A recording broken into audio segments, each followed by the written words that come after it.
Speaker sir, आपका बेहद शुक्रिया कि कल शाम में आपने फ़ोन करके मेरी खैरियत और मुझसे दरियाफ़्त किया कि क्या हुआ, और आपने मुझे बताया कि आपने फ़ौरन पुलिस के आला अहदेदारों से बातचीत भी की। मैं आपका बेहद शुक्रिया अदा करता हूं कि आपने अपनी संवैधानिक जिम्मेदारी को एक रुकने पार्लिमान की जान पर जब कातिलाना हमला किया गया टोल गेट पर, आपने उस बात की। मैं आपका शुक्रिया अदा करता हूं। स्पीकर साहब, मैं मुख्तसर से यहाँ पर ये बात कहना चाहूँगा कि मुख्तलिफ़ सियासी पार्टियाँ मुख्तलिफ़ प्रदेश में इक़्तिदार पर हैं। ये बात आप तमाम को मैं गोशगुजार कर रहा हूँ कि आखिर ये कौन लोग हैं जो गोली पर भरोसा करते हैं, बैलेट पर नहीं करते। आखिर ये कौन लोग हैं जो इतना रेडिकलाइज हो चुके हैं कि इनको इस संविधान पर एतमाद नहीं रहा, उनको अंबेडकर के बनाए हुए संविधान के ख़िलाफ़ हैं, जो इतनी नफ़रत पैदा करते हैं। आखिर ये कौन लोग हैं? मैं इसको सियासी गुफ्तगू नहीं करूँगा, ये सबके लिए छोड़ रहा हूँ, क्योंकि जहाँ तक मुझे मालूम कि मैं 2 मरतबा का विधायक हूँ, 4 मरतबा का सांसद हूँ, और अगर इस तरह से अगर राजनीति आगे बढ़ेगी कि टोल गेट पर गाड़ी रुकती है और 4 राउंड गोलियां चलाई जाती हैं, आखिर इन नौजवानों को ये कैसे रेडिकलाइज हुए? और मैं सरकार से पूछना चाहता हूं कि क्या उन्होंने ये रेडिकलाइजेशन सैयद कुतुब की किताब पढ़कर रेडिकलाइज हुए, अब्दुल्ला अज़ाम की किताब पढ़कर रेडिकलाइज हुए, या अयमन अल ज़ोहरी की किताब पढ़कर रेडिकलाइज हुए? इसीलिए मैंने सरकार से 2015 में कहा था कि इंटरनल सिक्योरिटी डिपार्टमेंट MHA में, उसमें तमाम मज़ाहिब के लोगों का एक काउंटर रेडिकल सेल बनाइए आप। और सर, ये रेडिकलाइज हो चुके हैं तो भारत की इससे राइट विंग कम्युनिज्म और टेररिज्म बढ़ेगा। मैं आपसे अपील कर रहा हूं कि जो गलती NDA 1 में की थी, आप वही करने जा रहे हैं। आपको नुकसान होगा, आपकी सरकार को नुकसान होगा, देश को तो, देश की सालिमियत को खतरा तो पैदा हो रहा है।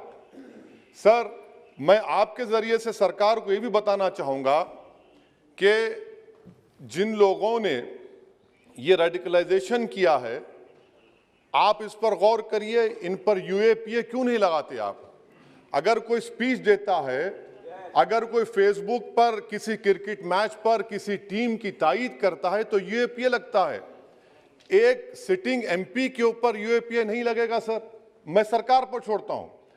सर, चौथी बात यह है कि रेडिकलाइजेशन की जब बात होती है, हमने यहां पर एक कांग्रेस के बड़े नेता से सुना कि 2 भारत हैं दौलत के एतबार से। नहीं सर, भारत की दौलत मोहब्बत है। भारत की दौलत पैसों की दौलत नहीं है, भारत की दौलत मोहब्बत है। हां, 2 भारत हैं, एक मोहब्बत पर जो पिछले कई बरसों से आबाद है, और एक नफरत पर भारत बन रहा है। तो क्या आप दौलत की भारत की मिसाल देंगे या मोहब्बत की भारत की मिसाल देंगे? अगर मोहब्बत की भारत की मिसाल देंगे तो उसमें आपको मेरी जबान को रोकने के लिए गोली चलाने की जरूरत नहीं है। इस 2 भारत को समझने की जरूरत है। सर, खत्म सर, मुझे खत्म सर सुनिए सर, मैंने करीब से 6 फीट से गोलियां देखी। मुझे बोलने दीजिए सर, हो सकता है कि कल दिन ना देखूं मैं। अगर मैं यहां पर नहीं बोलूंगा तो कहां बोलूंगा सर? आप मुझे प्लीज बोलने दीजिए। सर, मैं आपसे गुजारिश ये करना चाहूंगा कि आप हरिद्वार में, रायपुर में और इलाहाबाद प्रयागराज में मेरे बारे में क्या कहा गया, आपके नायबी की रिपोर्ट है ना, आप क्यों छुपा रहे उसको? देखिए, मैं मौत से नहीं डरने वाला हूं, हम सबको जाना है इस दुनिया से, बल्कि मैंने कह दिया कि मैं इस वतन में पैदा हुआ, मेरी मां की कोख से तो जमीन पर लिटाया गया।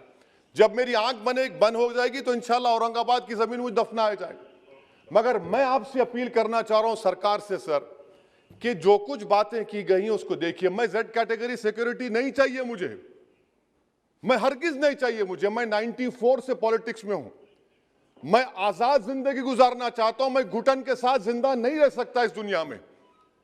मुझे जिंदा रहना है तो अपनी आवाज उठाना है, मुझे जिंदा रहना है तो सरकार किसी के उनके खिलाफ बोलना है, और अगर गोली लगती है तो मुझे कबूल है, मगर मैं घुटन की जिंदगी नहीं गुजार सकता सर।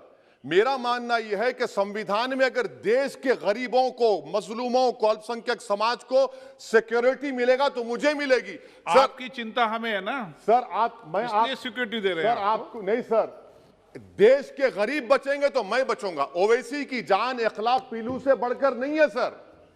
ओवैसी की जान उस वक्त बचेगी जब गरीब की जान बचेगी। इसीलिए मैं आपके जरिए सरकार से अपील करना चाहूंगा कि सर इस नफरत को खत्म करिए, इस नफरत को खत्म करिए और इस पर आप गौर करिए। मैं नहीं लूंगा सिक्योरिटी, मैं जेड कैटेगरी नहीं चाहता हूं सिक्योरिटी। मुझे ए कैटेगरी का शहरी बनाइए आप, मुझे ए कैटेगरी का शहरी बनाइए ताकि मेरी और आपकी जिंदगी बराबर हो।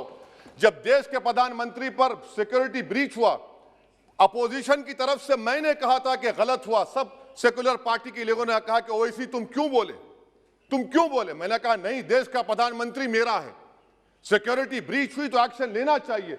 मगर 4 मर्तबा के एमपी पर कोई 6 फीट के फासले से 4-4 गोली चलाता है। मुझे मौत है, हम सब की मौत है, मगर मैं इन गोली चलाने वालों से डर कर खामोश नहीं बैठने वाला हूं। और मैं दुआ करता हूं कि उत्तर प्रदेश में पुरअमन पोलिंग होगी इंशाअल्लाह।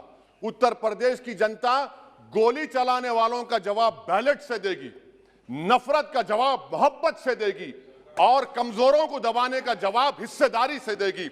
मेरी आपसे गुजारिश है सर कि मुझे जेड कैटेगरी नहीं चाहिए, मैं रिजेक्ट करता हूं। आप इंसाफ करिए सर, उस पर यूएपीए लगाइए। और इनके दिमाग कौन है?